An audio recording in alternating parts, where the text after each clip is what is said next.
Hello guys, good morning. તો આપણી સવાર થઈ ગઈ છે સાસણગીરમાં. તો આપણે મોર્નિંગ વોકમાં નીકળ્યા છીએ. નહીં તો મસ્ત ફ્રેશ થઈ ગયા છીએ. તમે જોઈ શકો પાછળ આપણી ગાડી ઊભી છે, ત્યાં ગાડી બોલેરો ત્યાં ઊભી છે કોર્નરમાં. ત્યાં આપણો રિસોર્ટ છે, ત્યાંથી ચાલીને બહાર નીકળ્યા છીએ. મોર્નિંગ વોક માટે જઈએ છીએ. સવાર મસ્ત નહીં લીધું ગરમ પાણીથી. બ્રેકફાસ્ટ 8:30 વાગે ચાલુ થશે. ત્યાં સુધી આપણે મેં કીધું એક આંટો મારી આવીએ.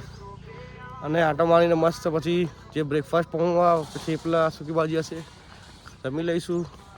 સવારે પછી જમીને નીકળવાનું ઘરે જવા માટે. ચોટીલા દર્શન કરીને ત્યાંથી ઘરે. અહીંયા આંબા બહુ છે પણ માલિકો તોડવા દેતા નહીં. તોડશો તો તમને 2-3 હાલ છે, બાકી લઈ લેશે એ લોકો. એટલે અમે ખુદ 7-10 જેવી તોડી કેરીઓ કે આપીને એમને 2-3 આપી છે, બાકી એ લોકો લઈ ગયા છે. બાકી તમને વિડીયો જોવા મળશે આગળ. જોજો મારો આંબો તોડતાવાળો, કેરીઓ તોડતાવાળો છે વિડીયો. મસ્ત કેરી તોડી છે અમે. તમે જોજો, મજા આવશે. કેરીઓ જાતે તોડીને ખાવી એ મજા છે સાસણગીરમાં, એની જ મોજ છે. જોતા રહેજો, બન્યા રહેજો, બહુ મજા આવશે. અહીંયા બહુ બધી કેરીઓ છે. અહીંયા છે જો બધી ભેગી કરીએ છીએ આપણે તોડીને. સ્પેશિયલ સાસણગીરની કેરીઓ છે. જોવાની કઈ જગ્યાએ દેખાય છે કે સાગરભાઈ કેરી તોડી રહ્યા છે. હવે કેરી આ બધી પતી ગઈ છે. હવે બીજે ક્યાંક ઉપર જવાનું વિચારે છે સાગરભાઈ કેરી તોડવા માટે. બહુ ઉપર લાંબી કેરી છે. નીચે કઈ લબડતી હોય ને, આ દૂર લબડે છે પેલી બાજુ. નહીતર તો આવડી જાય.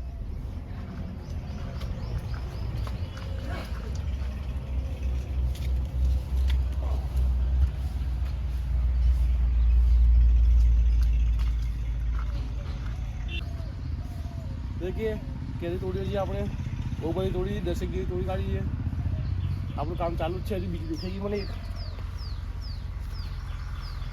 એની ઉપર જુઓ અહીં રાઈસ આપણે આવી ગયા છીએ. નાસ્તો કરવા આપણે બ્રેકફાસ્ટ છે આપણો. થેપલું છે, પૌવા બટેકા, કાનકટાઈ, ખાખરા અને સેન્ડવિચ. આટલું છે નાસ્તામાં. બધા ભાઈબંધો બેહ્યા છે નાસ્તો કરવા માટે. જોઈ શકો તમે.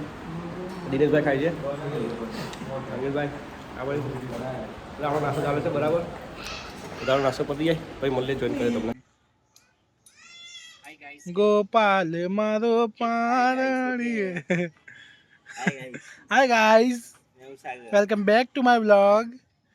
एंड देख सकते हैं आप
સાસણગીરમાં મસ્ત મજા આવી છે.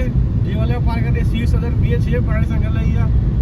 અને બાકી તમારા નસીબમાં હશે તો રસ્તામાં તમને જંગલમાં સિંહ, વાઘ, ચિત્તો, રીંછ, હરણ જોવા મળી જશે.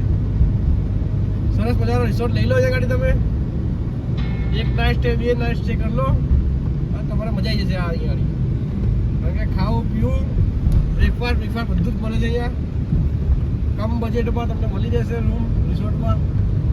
આ બહુ ઢગલો રિસોર્ટ છે. જે જોઈએ રિસોર્ટ તમને મળી જશે. સ્વિમિંગ પુલ વાળો રિસોર્ટ લેવો તો વધારે મજા આવશે. અને અહીંયા ગાડી આ બધા બોર્ડ મારેલા છે, જોઈ લો. પ્રાણીઓને હેરાન કરવા નહીં, સ્ટે વિજિલન્ટ, ડ્રાઈવ સેફલી. એ તમારે કંઈ નુકસાન જેવું થાય નહીં. ફોરેસ્ટ ગાર્ડ અહીંયા હોય જ છે. કોન્ટેક્ટ કરી શકો તમે ઓનલાઈનથી નંબર લઈને ગીર ફોરેસ્ટ વાળાના. બાકી આ લોકલી પબ્લિક જુઓ અહીંયા ફરે જ છે. તમે ત્યાં હોય કેરી વેચતા હોય કાં તો ગમે તે કંઈક કરતા હોય છે. તમે હેલ્પ જોઈતી તો અમને હેલ્પ માંગી શકો છો.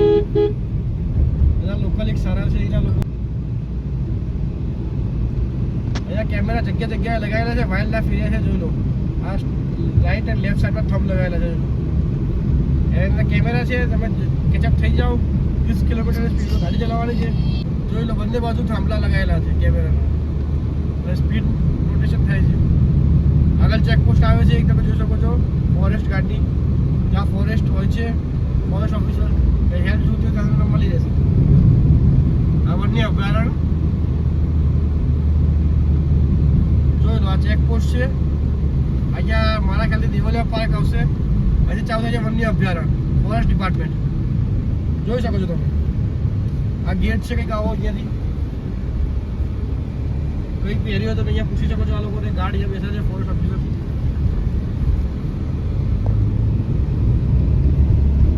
કેવું સરસ પેલા જંગલ છે.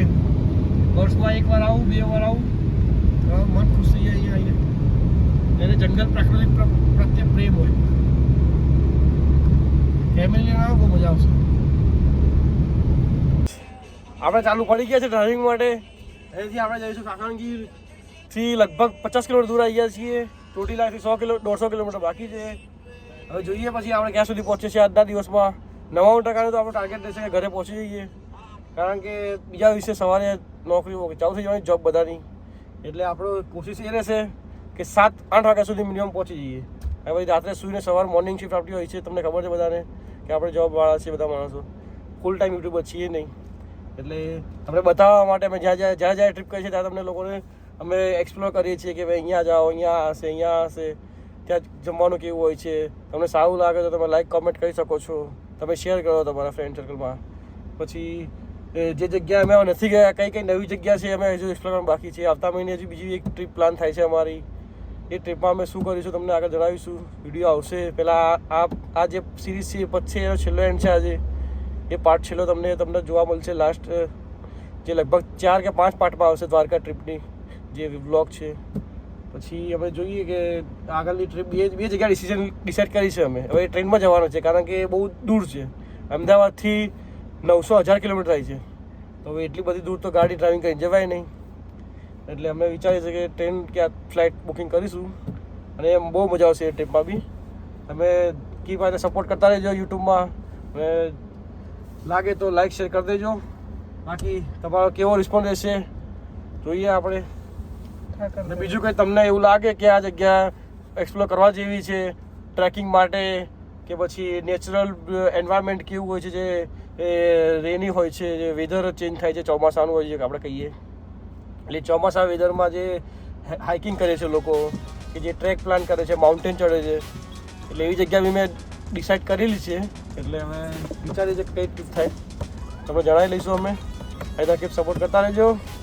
Thank you so much for watching vlog. Good bye.